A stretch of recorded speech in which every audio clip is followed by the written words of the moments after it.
अपनी आदतें बदलें। एक समय की बात है, एक आदमी ट्रेन से कहीं जा रहा था। उसके पास कीमती हीरों की पोटली थी। उस आदमी को 2 दिन और 2 रात ट्रेन में गुजारने थे, क्योंकि उतना उसको सफ़र करना था और उसे कहीं पहुंचना था। सफ़र के पहले ही दिन एक चोर की नज़र उस आदमी के हीरो की पोटली पर पड़ गई।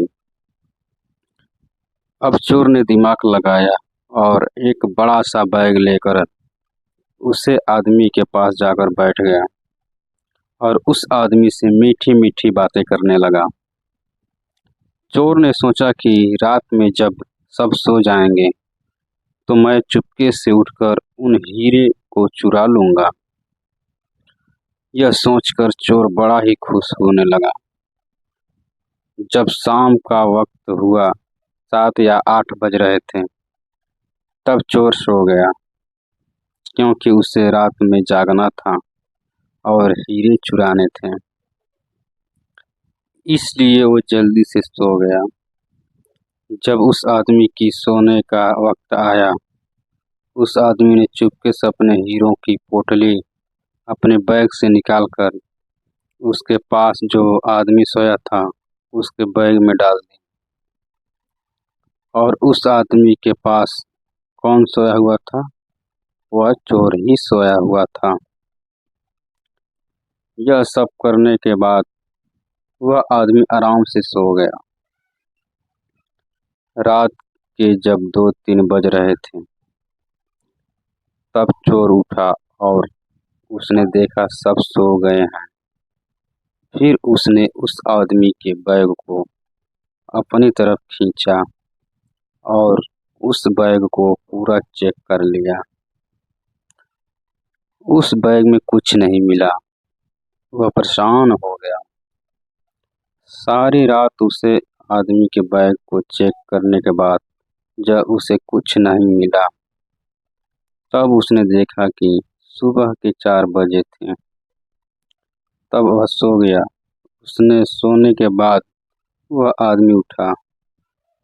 उसने अपने हीरो की पोटली उस चोर की बैग से निकालकर अपने बैग में वापस रख ली। जब सुबह हुई और वह चोर सो कर उठा, उसने देखा कि हीरो की पोटली तो उस आदमी के पास ही है। उसे लगा कि मैं रात में कुछ गड़बड़ की है। शायद उस आदमी के बैग को अच्छे से चेक नहीं किया। उसने फिर से प्लान बनाया कि इस रात बैग को अच्छे से चेक करना पड़ेगा। वह चोर फिर से शाम होती 7 बजे जल्दी से सो गया और उस आदमी ने फिर से अपने हीरो की पोटली को अपने बैग से निकालकर उस चोर के बैग में डाल दी। चोर रात में फिर से उठा, उस आदमी के बैग को खींचा, फिर से ढूंढने लगा, लेकिन हीरे नहीं मिले। वह परेशान होकर फिर से सो गया। वह आदमी सुबह के 5 बजे उठा, अपने हीरो की पोटली चोर की बैग से निकालकर अपने बैग में वापस डाल दिया। जब सुबह हुई, स्टेशन आया। वह आदमी स्टेशन पर उतरा तो चोर उसके पास आकर कहने लगा, मैं जिंदगी में कभी चोरी नहीं करूँगा। बस मुझे इतना बता दो कि हीरो की पोटली रखी कहाँ थी। उस आदमी ने कहा, अरे मूर्ख, तू अपना सुख दूसरों की तरफ ढूंढ रहा था। अगर तू खुद के अंदर जाता तो तुझे सुख जरूर मिलता। अगर तू अपने गिरेबान में झांकता तो तुझे पता चलता कि तू चोर नहीं, मालिक था। वो हीरो की पोटली तेरे ही पास थी। दोस्तों, इस कहानी से हमें बहुत बड़ी सीख मिलती है।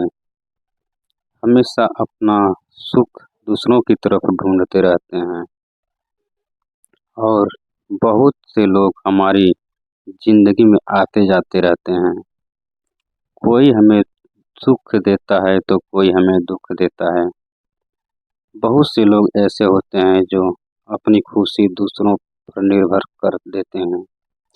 जबकि अगर आप खुद के अंदर झाँकोगे, अपने खुद के गिरेबान में झाँकोगे, तो आपको किसी चीज़ की कमी महसूस नहीं होगी। स्टोरी अच्छा लग गया हो तो लाइक सब्सक्राइब ज़रूर करें।